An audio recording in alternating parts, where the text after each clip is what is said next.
le lundi dans l'octave de l'Ascension. Ô Roi de gloire, Seigneur des armées, qui aujourd'hui êtes monté triomphant au-dessus de tous les cieux, ne nous laissez pas orphelins. Mais envoyez-nous l'Esprit de vérité, selon la promesse du Père. Alléluia.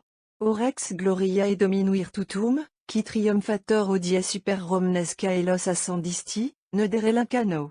Sed mita promissum Patris in nos spiritum veritati. Alléluia. La royauté sur les hommes n'est pas le seul diadème que reçoit notre divin triomphateur dans son ascension. L'apôtre nous enseigne formellement que Jésus est aussi chef de toutes les principautés et de toutes les puissances. Au-dessus de la race humaine s'élèvent les degrés éblouissants de la hiérarchie angélique, l'œuvre la plus magnifique de la création.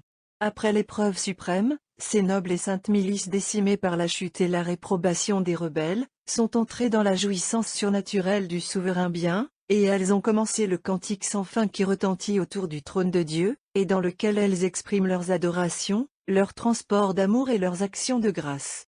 Mais une condition jusqu'à présent a manqué à leur entière félicité. Ces innombrables esprits si beaux et si lumineux, tout comblés qu'ils sont des dons de la munificence divine, attendent un complément de gloire et de bonheur. Lorsqu'ils eurent été appelés du néant à la vie, Dieu leur révéla qu'ils devaient créer encore d'autres êtres, des êtres d'une nature inférieure à la leur, et que parmi ces êtres composés d'une âme et d'un corps, il en devait naître un que le Verbe éternel unirait à sa nature divine en une seule et même personne. Il leur fut manifesté que cette nature humaine dont la gloire, avec celle de Dieu même, a été le but de la création, serait appelé le premier-né de toute créature, et que tout ange, ainsi que tout homme, devrait fléchir le genou devant elle, qui, après avoir été humilié sur la terre, serait glorifié dans les cieux. Qu'enfin le moment viendrait où toutes les hiérarchies célestes, jusqu'aux principautés et aux puissances, jusqu'aux chérubins et aux séraphins, l'auraient pour chef. Jésus fut donc attendu par les anges, comme il le fut par les hommes.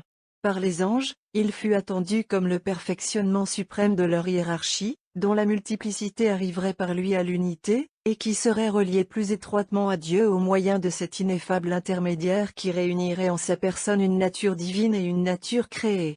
Par nous autres hommes, il fut attendu comme le réparateur rendu nécessaire par le péché qui nous avait fermé le ciel, et aussi comme le médiateur éternellement prédestiné à venir prendre la race humaine aux confins du néant, pour la réunir à Dieu qui avait résolu de lui communiquer sa gloire. Ainsi, tandis que sur la terre les justes qui vécurent avant le jour où le Verbe éternel fut conçu au sein de la plus pure des vierges, se rendaient agréables à Dieu en s'unissant à ce réparateur, et médiateur qui devait venir. De même, au ciel, les hommages des anges à la majesté divine montaient jusqu'à elle par l'offrande anticipée que lui adressaient ces esprits bienheureux, s'unissant à ce chef dont la mission non réalisée encore était présente dans les décrets éternels de l'ancien des jours. Enfin la plénitude des temps étant venue, comme parle l'apôtre, Dieu introduit sur la terre son premier-né, l'archétype de la création, et à cette heure sacrée ce ne sont pas les hommes qui adorent les premiers ce chef de leur race. Le même apôtre nous rappelle que ce sont les anges qui lui rendent les premiers leur hommage. David l'avait prédit dans son sublime cantique sur la venue de l'Emmanuel. Et il était juste qu'il en fût ainsi, car l'attente des anges avait duré plus longtemps, et d'ailleurs ce n'était pas en qualité de réparateur qu'il venait pour eux, mais uniquement comme le médiateur fermement espéré, qui devait les rattacher plus étroitement à l'infinie beauté, objet de leur délice éternel, et combler, pour ainsi dire, l'intervalle qui n'avait été rempli jusqu'alors que par leurs aspirations à le voir enfin occuper la place qui lui était destinée.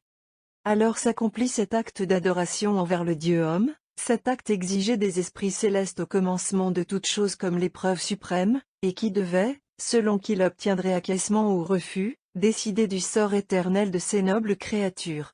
Avec quel amour et quelle soumission ne l'avons-nous pas vu rempli, à Bethléem, par les anges fidèles, lorsqu'ils virent leur chef et le nôtre, le Verbe fait chair, reposant entre les bras de sa chaste mère, et qu'ils allèrent bientôt annoncer avec transport aux hommes représentés par les bergers l'heureuse nouvelle de l'arrivée de ce commun médiateur. Mais aujourd'hui ce n'est plus sur la terre que les esprits célestes contemplent le Fils de Marie. Ce n'est plus sur la voie des humiliations et des souffrances par lesquelles il lui a fallu passer pour lever d'abord l'obstacle du péché qui nous privait de l'honneur de devenir ses heureux membres, c'est sur le trône préparé à la droite du Père qu'ils l'ont vu s'élever, qu'ils le contemplent désormais, qu'ils s'unissent à lui étroitement, en le proclamant leur chef et leur prince. À cet instant sublime de l'ascension, un frémissement de bonheur inconnu parcourt toute la succession des célestes hiérarchies, descendant et remontant des brûlants séraphins aux anges qui avoisinent la nature humaine. Une félicité nouvelle, celle qui consiste dans la jouissance réelle d'un bien dont l'attente est déjà remplie de délices pour le cœur d'une créature, opère un renouvellement de béatitude dans ces êtres privilégiés, que l'on eût pu croire parvenus à l'apogée des joies éternelles. Leur regard se fixe sur la beauté incomparable de Jésus, et ces esprits immatériels s'étonnent de voir la chair revêtue d'une splendeur qui dépasse leur éclat par la plénitude de grâce qui réside en cette nature humaine. Leur vue, pour plonger plus avant dans la lumière incréée, traverse cette nature inférieure à la leur, mais divinisée par son union avec le Verbe divin. Elle pénètre à des profondeurs qu'elle n'avait pas sondées encore. Leurs désirs sont plus ardents, leur élan plus rapide, leur concert plus mélodieux. Car, ainsi que le chante la Sainte Église, anges et archanges, puissance et domination, chérubins et séraphins, ils louent désormais la majesté du Père céleste par Jésus-Christ son Fils, perque majestatem tuam laudam angeli. Mais qui pourrait décrire les transports des esprits célestes à l'arrivée de cette multitude d'habitants de la terre, membres comme eux du même chef, se pressant sur ses pas et se partageant selon les diverses hiérarchies, là où la chute des mauvais anges laissait des places désertes. La résurrection générale n'a pas encore restitué à ces âmes les corps auxquels elles furent unies.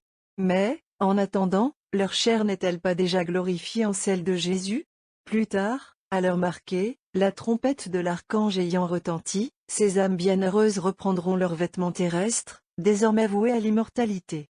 C'est alors que les saints anges reconnaîtront avec un enthousiasme fraternel dans les traits d'Adam, notre ancêtre, ceux de Jésus son Fils, ainsi que nous l'enseignent les plus anciens pères, et dans les traits d'Ève, notre première mère, ceux de sa fille Marie. Mais la ressemblance sera plus parfaite au ciel qu'elle ne l'était sous les ombrages du jardin des délices. Vienne donc ce jour glorieux, où le splendide mystère de l'ascension sera réalisé dans ses dernières conséquences. Où les deux créations, angélique et humaine, s'embrasseront pour l'éternité dans l'unité d'un même chef.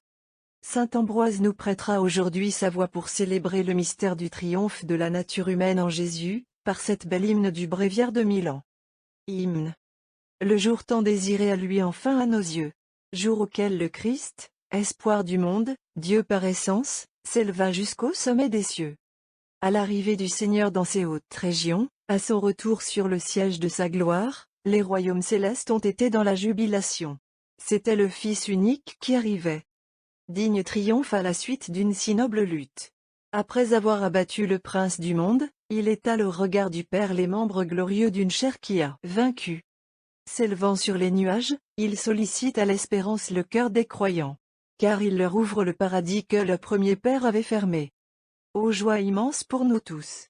Voir le Fils d'une Vierge de notre sang, après les crachats, les fouets et la croix, entrer en possession du trône de son Père. Offrons nos actions de grâce à l'auteur de notre salut, pour avoir élevé en sa personne notre propre chair jusqu'au honneur des célestes palais. Que la joie soit commune entre nous et les anges. Car s'il vient s'offrir à leur regard, nous pouvons dire qu'il n'a pas rompu avec nous. Ce qui nous reste à faire, c'est d'attendre le Christ dans la pratique des bonnes œuvres, et de mener une vie qui soit digne des cieux. À vous, Seigneur, qui vous élevez au-dessus des astres, gloire et honneur, avec le Père et le Saint-Esprit dans les siècles éternels. Amen. Nous achèverons la journée par cette prière du bréviaire mozarabe. Capitula. Ô Christ, vertu et sagesse de Dieu, vous qui, descendus des cieux à cause de nous et pour notre salut, avez daigné revêtir la chair de l'homme, afin de nous revêtir nous-mêmes de Dieu par la plus noble alliance, et de gratifier de l'immortalité dans votre ascension cette même chair que, descendue du ciel, vous aviez revêtue sujette à la mort, accordez-nous dans la solennité d'aujourd'hui, où nous nous livrons à la joie de vous voir monter aux cieux et au désir de vous suivre, la faveur de comprendre toute l'étendue de vos bienfaits et de rendre à votre bonté le seul hommage que nous puissions lui offrir, celui de la louange, dans l'attente où nous sommes des joies éternelles dont votre second avènement doit ouvrir le cours.